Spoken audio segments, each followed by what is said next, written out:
pack your spatula and buckle up because my next guest is taking us on a sugar-fueled road trip through the quirkiest corners of American baking. B. Dylan Hollis is a TikTok sensation and best-selling author who rose to fame by whipping up delightfully bizarre vintage recipes with a dash of humor and a whole lot of flair. And he's back with a new book, Baking Across America, and he's here to dish on the desserts, the history, and the hilarity behind his culinary adventure. Hello, Dylan. Hi there. How are you doing? Oh, I'm doing great because I love dessert. You and I both. I am just going to be so excited for this. Your work is all about celebrating the past in a fun, unexpected way. So how has your identity really shaped the way that you create and connect to your audiences, would you say? Well, you know, I do old school baking. I do old school cooking, going through these old cookbooks, baking them. And, you know, they come from a time where my identity wasn't really included. So, to be able to go back in time, bake these old things, and include who I feel myself to be, it's like reinventing it. It's in a new light, and it's fun, and it makes that which has already been done even more interesting. That's amazing. And where did your love of these vintage recipes come about? Did you grow up with them? You know, I was born like that. My aunt in the hospital room said, "That boy's been here before." And I mean, even my first car, which is on the front of my book, is a 1963 Cadillac. You know, I've always started with records, old books, always just collected old things. So I couldn't tell you. It's just in me, I guess. Okay, and then why did you want to set across America too? Where did this idea come from? Well, what I do online, like I said, is I bake through those recipes and I look at the comments and they're often the same. I remember when my mother used to bake these. I remember when my grandmother used to make these. But then I would try a recipe that was famous in a particular place. Yeah. And the comments were very different. They said, you know, this is the pride of my state, the pride of my city. You've done this area proud. And I said, that's very interesting. This is a recipe, but people are treating this like a hero. They're so patriotic about it. So wouldn't it be cool to find recipes like that from every state and go coast to coast instead of from year to year? Ooh, and we get to try and see some of your recipes today. You have 3 recipes from your book that you want to share with us today. We're starting with KoolAid Pie. Oh, It looks amazing. What's the story behind this one and where is it from? KoolAid was invented, if you'd believe, in Nebraska. I would not believe it. I'm like, what? a small city called Hastings in Adams County. It was invented by Mr. Edwin Perkins, and around 1927 it came to household fame. So in Nebraska, they use KoolAid of all things to flavor their pies, their cakes. I mean, it's not too common, but they love it. There's even a KoolAid Days festival. Of course there is. So Perfect. I feel like this is too pretty to break into, but this is a very simple, you can consider it 3 ingredients. I mean, it's old-fashioned sort of 1980s style baking insofar as it's a baked crust, it's graham cracker crust, but that's just condensed milk, Cool Whip, if you'd believe, and then KoolAid as a flavoring. You can choose any flavor, and you can make it as, you know, either nice as you want, like this, or as vibrant purple, red, you know, blue. So you can have some fun with it. It's a bit kitschy, but it's fun, very summery. I love it. And the fact that it's easy with only a few ingredients. These bars, tell me about this and where this one's from. You know, these are Nanaimo Bars. These are really interesting because in a book called Baking Across America, you'd not think something from British Columbia would be in them.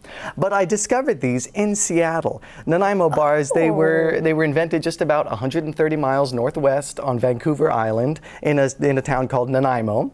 And in 1952, the Women's Auxiliary to the Nanaimo General Hospital made these bars, and they're a chocolate graham cracker crust with a pudding middle layer and then a wonderful chocolate ganache, and you've got coconut in there. They are one of my favorites. They're That's Moorish. what I was gonna ask. I have a note here that it's your current favorite dessert, so I'm gonna taste test and dive in here. So, and the fact that you're bringing stuff around from the Pacific Northwest, thank you. Oh, I know. Well, I don't know. There's something about here, I don't know. Everyone seems to be so nice here. And beyond that, they have such good taste for recipes and, in my mind, desserts especially.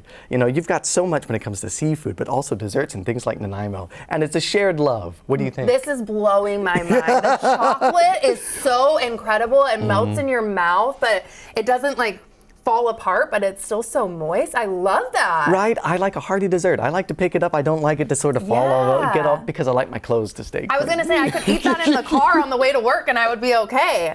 Okay, and then you have coffee creams, and this is another Seattle recipe? This is a Seattle recipe, yes. Of course, you've had multiple waves in Seattle of coffee adoration. And sort of in the 1990s, people began using instant coffee in their baked goods. So instant coffee gets a lot of bad rep, especially in Seattle. I'm afraid to say that I like instant coffee. I kind of do too, it's okay. I'm tasting this too. When you're baking with it, it has great utility because you're able to incorporate a really heavy coffee flavor without things getting too wet or messy and messing up the texture. So these are a spiced, like a cream pie, you can think of it. What's that spice that I'm tasting? It's so good. It's actually cardamom.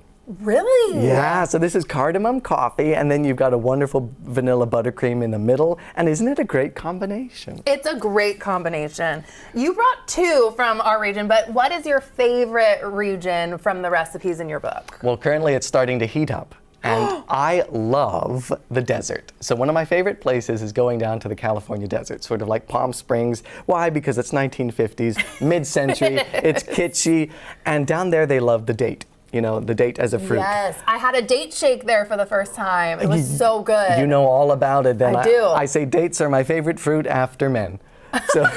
So my favorite recipe right now is called date cream, and it's a date custard, much like a date shake, but it's frozen and it's firmer and you can eat it with a spoon. So I love that. But you know, I'm in the Pacific Northwest. You are. I have to say I'm truthfully in love with the Nanaimo Bars currently. I am too. That's definitely my fave. What's the weirdest, most unexpected ingredient too that you encountered on your journey?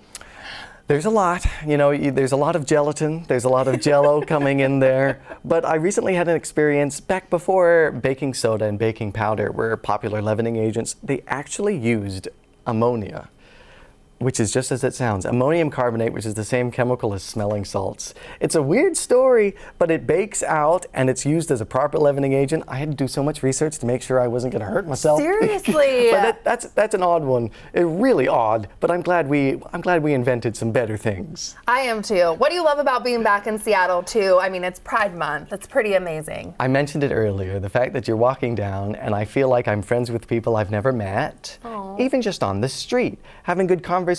And you know what? I have to be careful with what I wear because everyone has such good style here.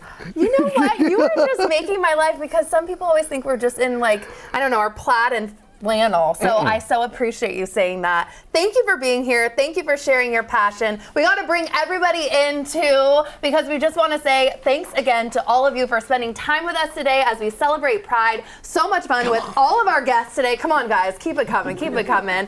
You can check our website for more of our content, and you can always send us an email to share your thoughts. Don't forget to enjoy your new day, and we'll see you next time. Happy Pride!